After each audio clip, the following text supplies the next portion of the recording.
Hello student, welcome to PS academy. আজ general science MCQ question part 2 important question আলোচনা করব। এর আগে পার্ট 1 হয়ে গেছে, যারা এখনও দেখোনি তোমরা তারা দেখে নিও। তো চলো শুরু করা যাক। প্রথম কোশ্চেন, নিম্নোক্তগুলির মধ্যে কোনটি ভৌত রাশি নয়? 1 দৈর্ঘ্য, 2 আয়তন, 3 বায়ু, 4 ক্ষেত্রফল। এই চারটি অপশনের মধ্যে কোনটি হবে?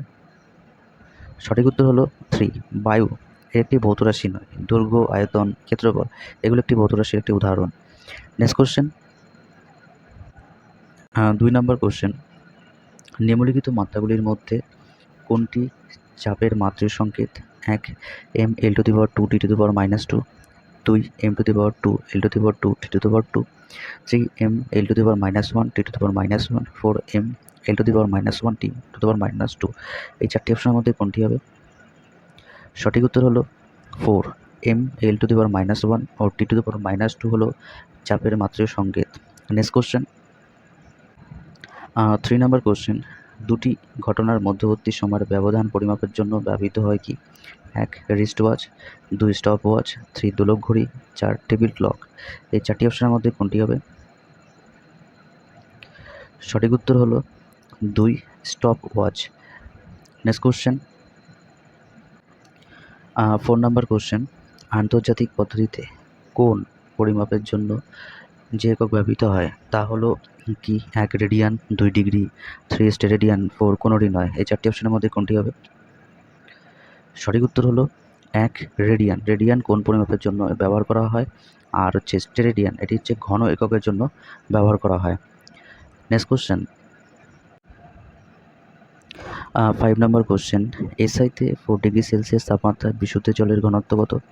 1 10⁻³ kilogram metre × 10⁻³, 2 10⁻³ K G metre × 10⁻³ 3 100 K G m⁻³, 4 1 K G বা m⁻³ এই চারটি অপশনের মধ্যে কোনটি হবে?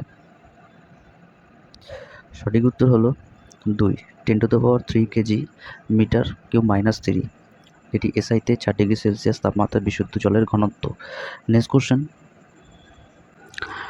6 নম্বর কোশ্চেন, একটি স্কেলার রাশি এবং অপরটি ভেক্টর রাশি, কিন্তু তাদের একক অভিন্ন। এরূপ উদাহরণ হলো 1 দ্রুতি ও বেগ, 2 কার্য ও শক্তি, 3 ত্বরণ ও মন্দন, 4 দৈর্ঘ্য ও ক্ষেত্রফল। এই চারটি অপশনের মধ্যে কোনটি হবে? সঠিক উত্তর হলো 1 দ্রুতি ও বেগ। নেক্সট কোশ্চেন, 7 নম্বর কোশ্চেন, 1 ফোঁটা জলের আয়তন নির্ণয় করার জন্য ব্যবহৃত যন্ত্রটি হলো কি? 1 সাধারণ তোলা যন্ত্র, 2 ড্রপার, 3 আয়তন মাপক চোঙ ও ড্রপার, 4 অন্য কোনো যন্ত্র। এই চারটি অপশনের মধ্যে কোনটি হবে?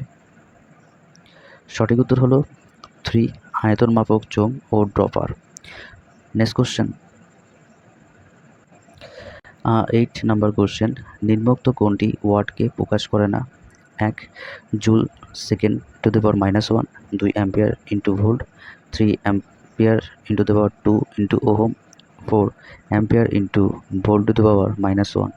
এই চারটি অপশনের মধ্যে কোনটি হবে? সঠিক উত্তর হলো 4 অ্যাম্পিয়ার ইন্টু ভোল্ট⁻⁻1। এটি ওয়াটকে প্রকাশ করে না, আর বাকি যে তিনটি এগুলি ওয়াটকে প্রকাশ করে। নেক্সট কোশ্চেন, 9 নম্বর কোশ্চেন, বল ও ত্বরণের মাত্রার সংকেতের অনুপাত নিচের কোন রাশিটি সমান? 1 দৈর্ঘ্য, 2 সময়, 3 ভর, 4 কোনোটি নয়। এই চারটি অপশনের মধ্যে কোনটি হবে? সঠিক উত্তর হলো 3 ভর। নেক্সট কোশ্চেন, 10 নম্বর কোশ্চেন, বলের পরম এককের এসআই ও সিজিএস পদ্ধতির অনুপাত হবে কি? 1 10, 2 10⁻², 3 10⁻⁴, 4 10⁻⁵। এই চারটি অপশনের মধ্যে কোনটি হবে? সঠিক উত্তর হলো 4 10⁵, যেটি বলের পরম একক এসআই ও সিজিএস পদ্ধতির অনুপাত। নেক্সট কোশ্চেন, 11 নম্বর কোশ্চেন, আলোকবর্ষ হলো কি?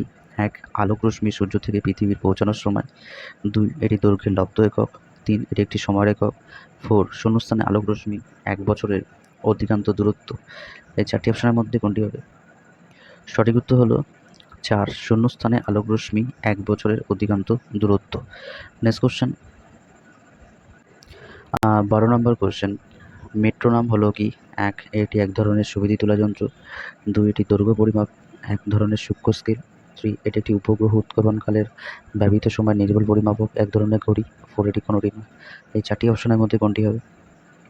সঠিক উত্তর হলো ৩, এটি উপগ্রহ উৎক্ষেপণকালে ব্যবহৃত সময় নির্ভুল পরিমাপক, এক ধরনের ঘড়ি।